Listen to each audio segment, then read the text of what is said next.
മഴ തോരും മുമ്പേലാണെങ്കിൽ നമ്മുടെ ബാലചന്ദ്രൻ സ്റ്റാലിൻ കൂടിക്കാഴ്ച അങ്ങനെ അവസാനിക്കുന്നുണ്ട്.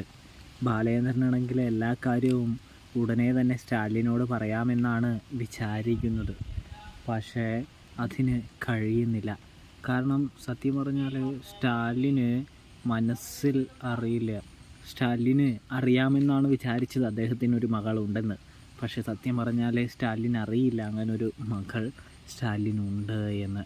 അതുകൊണ്ട് തന്നെ ബാലചന്ദ്രനാണെങ്കിൽ തിരിച്ചറിയുന്നുണ്ട് നമ്മുടെ കൊല്ലപ്പള്ളി വീട്ടുകാരുടെ ചതിയും മറ്റ് കാര്യങ്ങളും. അതുകൊണ്ട് തന്നെ ബാലചന്ദ്രൻ പറയാൻ വന്ന കാര്യം പിന്നെ പറയാമെന്ന് പറഞ്ഞുകൊണ്ട് തന്നെ സ്റ്റാലിൻ്റെ നമ്പറൊക്കെ മേടിച്ച് സ്റ്റാലിൻ്റെ അവിടെ നിന്ന് പോകുന്നൊരു കാഴ്ച. എന്നാലും സ്റ്റാലിനോട് പറഞ്ഞ് അധികം വൈകാതെ തന്നെ അലീനയെ ഇവിടെ കൊണ്ടെത്തിക്കണമെന്നുള്ളൊരു ചിന്ത നമ്മുടെ ബാലചന്ദ്രൻ്റെ മനസ്സിലുണ്ട്. അതിനുശേഷം വേണം തൻ്റെ ഭാര്യയെ ഒരു പാഠം പഠിപ്പിക്കാനെന്ന് ബാലചന്ദ്രൻ തീരുമാനിക്കുന്നുണ്ട്, മനസ്സ് വയ്ക്കുന്നുണ്ട്. അതുകൊണ്ട് തന്നെ എങ്ങനെയെങ്കിലും വൈജയന്തിയെ പൊളിച്ചടുക്കണമെന്നുള്ള ചിന്ത ഉള്ളത് കൊണ്ട് തന്നെ ബാലചന്ദ്രൻ കുറച്ച് ദിവസത്തേക്ക്, അതായത് ഒരു ദിവസത്തേക്ക് അവിടെ ഒരു ലോഡ്ജിൽ തങ്ങുന്നുണ്ട്.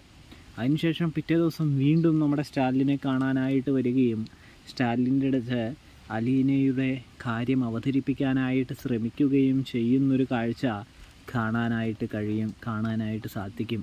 സ്റ്റാലിൻ 100 പ്രാവശ്യം ചിന്തിക്കുന്നുണ്ട്, ഇയാൾ എന്തിന് തന്നെ കാണാനായിട്ട് വരണം? അതിൻ്റെ ആവശ്യമില്ലല്ലോ. പൂർവ്വകഥകൾ എന്തിന് ചെകഞ്ഞെടുക്കണമെന്ന് ചിന്തിക്കുന്നത് കാണാനായിട്ട് കഴിയുന്നുണ്ട്. കാര്യം എന്താണെന്നൊന്നും നമുക്ക് സ്റ്റാലിൻ ഊഹിച്ചിട്ട് കിട്ടുന്നില്ല. എന്തായാലും സ്റ്റാലിൻ ആ ഉത്തരത്തിലേക്ക് എത്തുന്നതിന് മുമ്പ് തന്നെ ബാലചന്ദ്രൻ സ്റ്റാലിൻ ആ ഉത്തരം നൽകുന്നത് കാണാനായിട്ട് സാധിക്കുന്നുണ്ട്. പ്രേക്ഷകരെ, പ്രിയ കൂട്ടുകാരെ.